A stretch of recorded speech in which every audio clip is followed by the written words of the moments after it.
Herkese merhaba arkadaşlar. Kanalıma hoş geldiniz. Yepyeni bir video ile karşınızdayız. Türkiye'nin güzel oyuncusu Birce Akalay'dan yeni paylaşım geldi.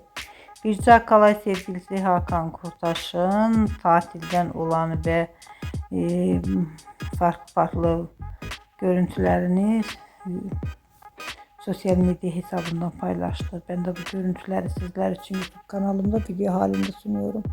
Umarım beğenirsiniz. Arkadaşlar, videomu beğendiyseniz kanalımı izlemeyi ve bildirim butonuna basmayı unutmayın. Hoşça kalın.